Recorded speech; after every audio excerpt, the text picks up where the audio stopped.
What up, Prof Leaders? Welcome back to my channel. We're headed east on the East Coast Bypass Road. We're trying to find the source of the Nile. No, I joke, I kid. We're trying to find the state of this East Coast Bypass Road that's being constructed from Ogle to Eccles. We've come now about a mile. Right in that direction is Eccles Interchange, and we've come about a mile.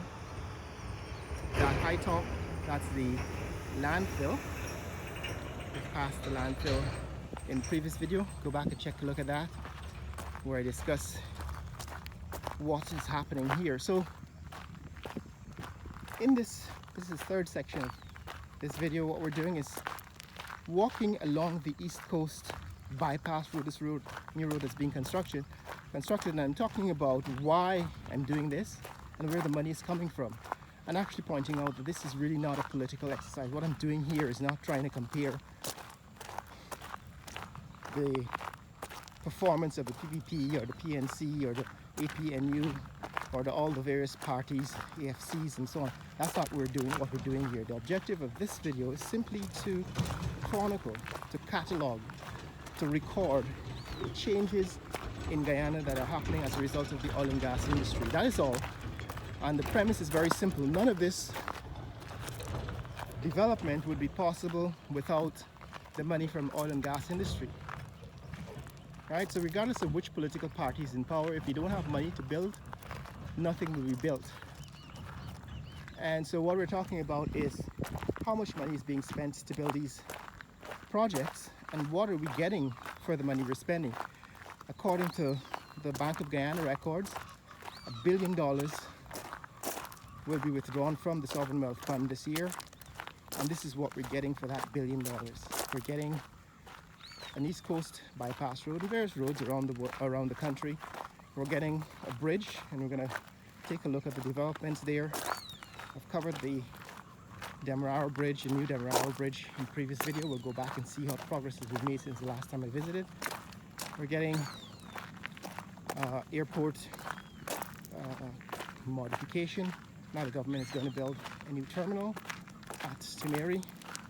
The Chedijagan Airport is going to have a new terminal, and there has to be some new developments at Ogle Airport, which is just ahead of us here, about a mile or so ahead of us, 2 miles maybe, because that airport needs to be upgraded into an international airport, since it already accepts flights from the Caribbean and neighboring Suriname and so on.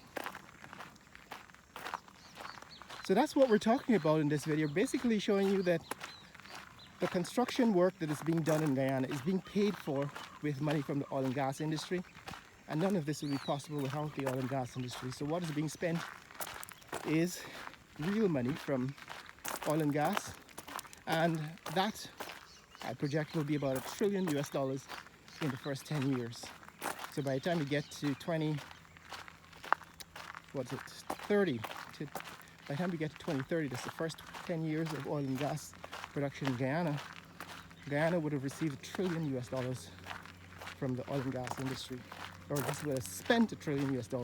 Would receive sometimes probably, I guess, around $2 trillion in the first 10 years, based on the rate at which the money is being deposited in the Sovereign Wealth Fund. So right now, Guyana has received $500 billion, 5.4 billion. No, hold on. Numbers are incorrect. So 1,000 billion is a trillion. That's a US trillion. So Guyana's received 5.4 billion. That's far away from a trillion. In the first 10 years, we will spend about $10 billion. Not a trillion, but 10 billion US dollars. At least $10 billion on infrastructure in Guyana. And we want to see what we're getting for those $10 billion. I think if you go by the rate at which the money is being deposited in the Sovereign Wealth Fund, we would say that Guyana will receive in the next 5 years say 5 or 6 years. An average of 4 billion a year. So 24 billion, say 25 billion in the next, by 2030 Guyana will receive 25 billion, so about $30 billion in the first 10 years from the oil and gas industry. And those $30 billion, some of which we hope will be saved and invested, but as we can see right now, some of it is going into the construction of these infrastructure, roads and bridges and so on. Now what I was saying to somebody in a recent meeting is that this is where you want to look to for land to build your hotels or your housing development complexes, housing divisions and so on. These areas now become open to commuters. In other words, once this road is completed, all of this land that used to be Gaisuco's sugarcane plantations, all that land becomes accessible for development. And one of the reasons why I came out here today, and I've been trying to come out here for a number of... Distance 5 miles. Duration 1 hour 39 minutes 43 seconds. Pace 23 minutes 59 seconds per mile. Yeah, I'm still on my morning run. I usually come out here on my morning run. Usually I cover about 10 miles in the mornings. But yes, the reason why I'm out here is to show you and to see for myself what all of this land looks like that now becomes accessible. Because if you want to build a hotel or you want to build a housing division, then you need to find out where they're building roads and then try to get access to land in that area, because eventually all these areas become accessible. These were Gaisuco's plantation, sugar plantations. You can see the remnants of cane fields. Right, this for example is a canal. Right, they've had to build bridges, culverts over these canals so that they could run this road. And all of that used to be sugarcane plantation. Right, this was now land that was nationalized when the government took over Gaisuco. Remember, Gaisuco was basically previously a British company, because due to slavery and colonialism, this was where the British invaded and exploited South America and cultivated sugar for more a century. 1838 is when slavery ended in Guyana, so they were here since the 1700s. And 1838 slavery ended, but Guyana got independence in 1966. So over 130 years later, 128 years later, Guyana got independence. 128 years after slavery. So before there was Gaisuco, there was a company called Booker's, which is a British company that ran the sugar estates.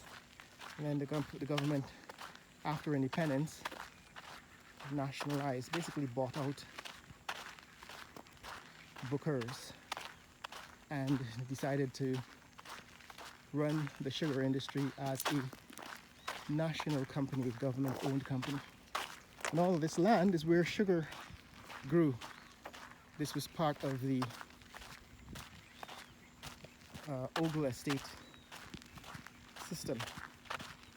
Lots and lots of land was cultivated with sugar cane. And Guyana's main export for decades was sugar. But sugar and rice and bauxite, which were made commodities to be exported, did not produce development in Guyana, because a lot of those commodities were under pressure from other producers around the world. The Americans, for example, wouldn't buy sugar from Guyana because they wanted to promote their own corn-based corn syrup based sugar. They also have sugarcane factories and industries and plantations in Louisiana and Florida, I believe. So the Americans didn't really import sugar from Guyana because they wanted to give preferential treatment to their own industries. So we relied for our foreign exchange, foreign currency and so on, earnings, we relied on exporting sugar to Europe. And then eventually Europe started making it very difficult for us to get favorable prices for sugar.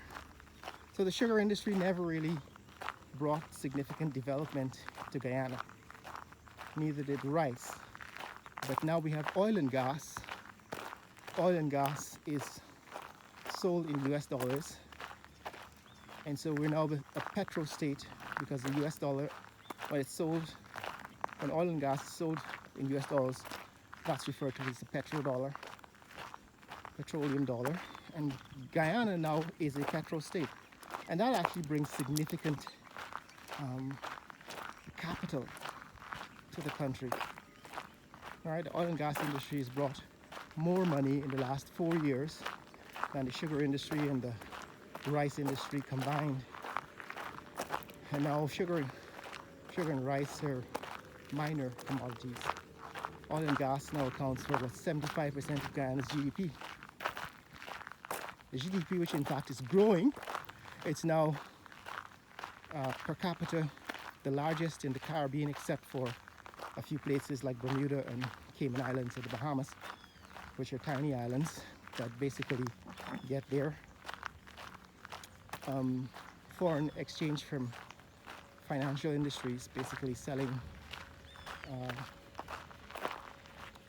incorporation papers to companies.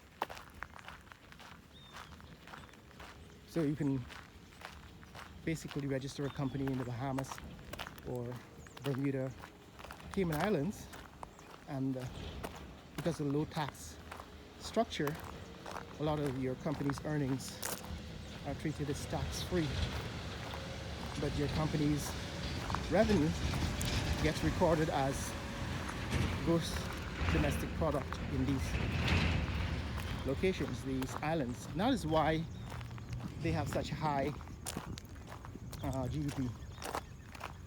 So oil and gas has brought significant GDP gains to Guyana, and this is the impact of the oil and gas industry in Guyana. This is the impact of the capital which we're gaining from oil and gas. And what I'm doing this morning is simply walking the East Coast Bypass Road. That is the road that's being constructed from Ogle on the East Coast, Eccles on the East Bank. And we're about 1.5 miles into this road right now. Here there's some cows. Some locals in this neck of the woods still rear cows. We just wanted to see what was the condition, what was the state of road development, this East Coast Bypass Road. It was difficult to see that from either end, but now we're close to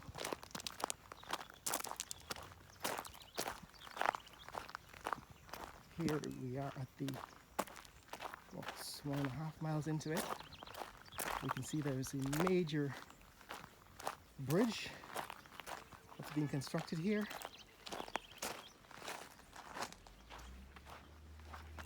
Okay, so this is a major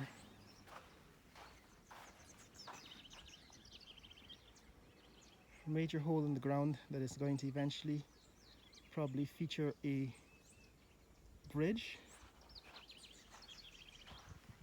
seen in the distance. So that's what's interesting about coming out here, is that you can eventually see what's going on. So in the distance there's a house, which means that it's probably a neighborhood not too far away. And of course there are cows grazing.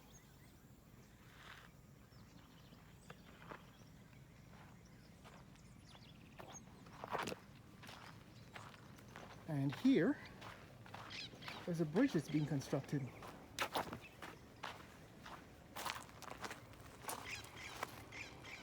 So that's the east side, well, north side of the road. And this is a huge culvert that's being constructed. The trucks are going around that culvert, which I guess we will also have to do to get across.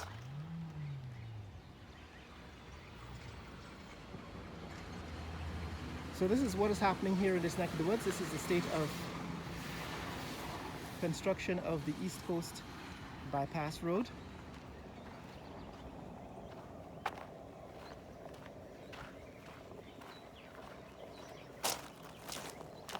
As you can see,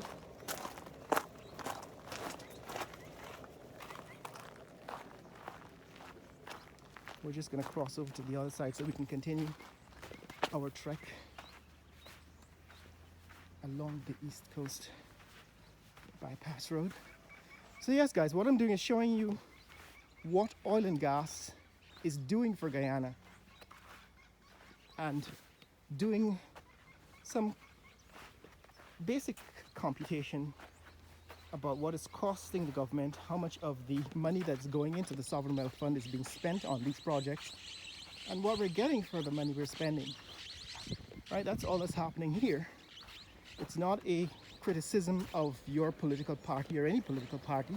It's simply a basic analysis of what's happening in Guyana. Right, they're building these culverts. Like I said, this is sugar plantation land, and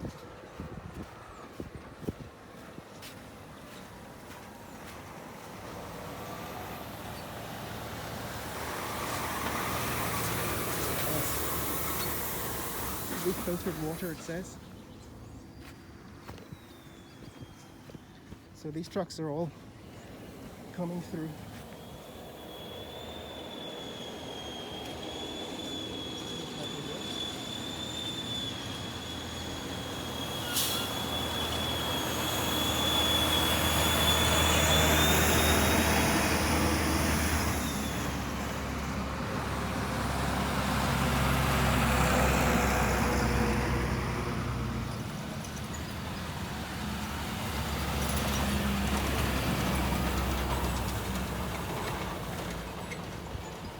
Boys are carrying materials through this construction zone. But yes, this is a bridge that is being built across these canals. Like I said, these were Gaisuko's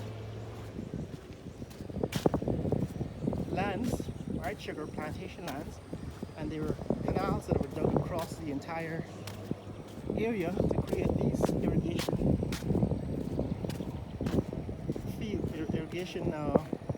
canals for sugarcane plantation. So this is what is happening here. They're building.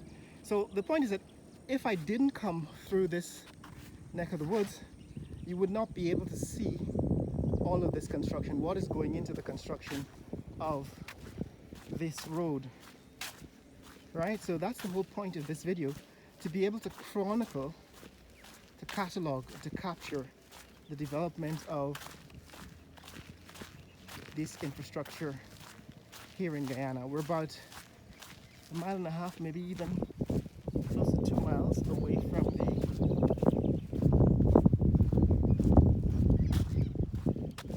East Bank Junction, that is the interchange at Eccles, and this is what we're seeing. Alright, there's this major bridge that has to be constructed across one of Gaisuko's old canals, and here a lot of the equipment is waiting for construction to continue. It's another truck coming out of this crossroad. Now I'm going to stop this video here and continue in the next video but I hope that you can pick up the theme of what I'm doing right now. Right, all I'm doing is capturing the state of development here in Guyana and showing it to people abroad, and of course people in Guyana, because a lot of people who live in Guyana are not even aware that this is happening. That is a road. There's the dam that the trucks are using right now, as you can see from the light poles. It's probably going to be a major route for electricity transmission. These are transmission towers, transmission lines that are being set up. So transmission lines all the way out, I guess, to the east coast. Alright, this is what it looks like at this point of the east coast bypass road construction. If you want to see more content like this, click like and subscribe. We're going to continue in the next video, but share this video with friends and family around the world. Let people know what's happening in the fastest growing economy in the world, Guyana. Later!